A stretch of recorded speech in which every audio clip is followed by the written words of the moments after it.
जय श्री कृष्णा। कुछ साल पहले आज ही के दिन माँ ने कहा कि आज बासी भोजन करना है। जिस भोजन को उन्होंने नाम दिया आज बासोड़ा बना है, जिसे शास्त्रों में शीतला सप्तमी का नाम दिया गया है। मन में एक जिज्ञासा थी कि यह कैसा त्योहार जो बासी भोजन करने के लिए कहता है।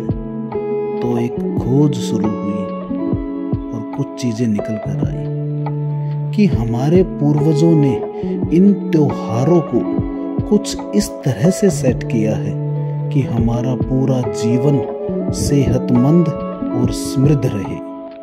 अगर एक नजर पूरे साल भर के त्योहारों पे डालें तो हर 1.5 से 2 महीने के बाद कोई ना कोई उत्सव भारत में मनाया जाता है, जिससे हम एक नई ऊर्जा और तरोताजगी से भर जाते हैं, स्ट्रेस फ्री होते हैं। इसीलिए इन उत्सवों को पूरे मन से परिवार के साथ मनाने चाहिए।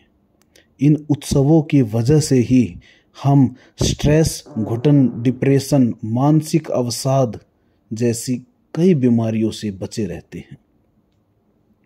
शीतला सप्तमी वास्तव में यह एक वैज्ञानिक पर्व है। इस दिन से गर्मी की भी शुरुआत हो जाती है।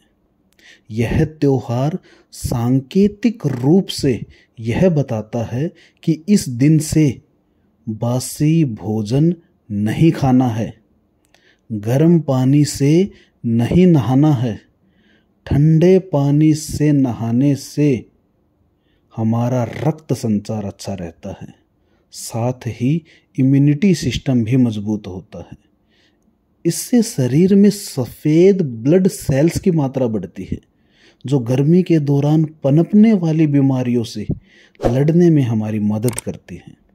साथ ही ठंडे पानी से नहाने से हमारा आलस और थकान भी तो मिटती है। अतः आज के दिन से ठंडे पानी से नहाना शुरू कर देना है। प्रकृति भी आज के दिन से ही जो सर्दियों में गुनगुना पानी निकलता है धरती के अंदर से, वो ठंडा करना शुरू कर देती है। नल से निवाए पानी की जगह शीतल जल निकलना शुरू हो जाता है। आप यह अनुभव करते हो। सर्दी से गर्मी की तरफ बढ़ना, इससे शरीर में वात, पित्त और कफ की मात्रा का असंतुलन होने का खतरा बढ़ जाता है। यह वह समय है जब शरीर को प्रोटीन या विटामिन्स की आवश्यकता नहीं होती, वो अपने आप को मेंटेन करने की कोशिश करता है।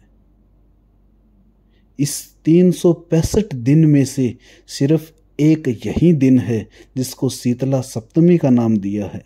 इस दिन शरीर को ना तो विटामिन्स की आवश्यकता होती है, ना ही प्रोटीन की।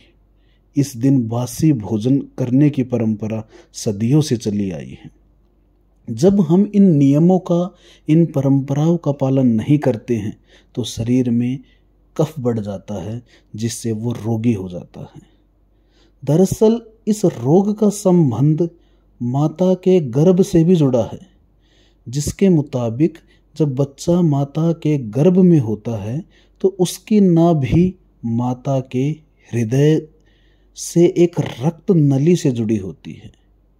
उसी से उसका पोषण भी होता है। यही स्थान इस रोग का मुख्य केंद्र भी है, चेचक रोग का। गर्भ से बाहर आने के बाद अनियमित खानपान, मौसम के बदलाव से इसी रक्त में दोष पैदा होते हैं और चेचक जैसा रोग पैदा होता है। खास तौर पर गर्मी के मौसम में इसका प्रकोप ज्यादा बढ़ जाता है। वंदे हम शीतला देवीम राशभस्ता दिगंबराम मार्जनी कलशोपेताम सूर्पालंकृत मस्तिकाम। अर्थात गर्दभ पर विराजमान दिगंबरा, हाथ में झाड़ू तथा कलश धारण करने वाली, सूप से अलंकृत मस्तक वाली भगवती शीतला की मैं वंदना करता हूं। इसका सीधा यह एक प्रतीकात्मक सिंबल है जो हमें सफाई की प्रति जागरूकता देता है। कलश से तात्पर्य है जहां स्वच्छता होती है वहीं स्वास्थ्य रूपी समृद्धि घर आती है। एक वास्तु उपाय क्या करना है?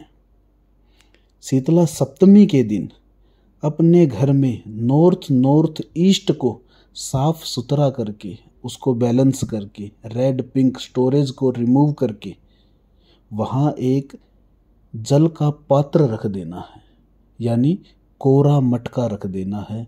उस पे हल्दी से स्वास्तिक बनाकर जल को देवता के रूप में मानकर उसी जल को पूरा परिवार पीता है तो वो निरोग महसूस करता है।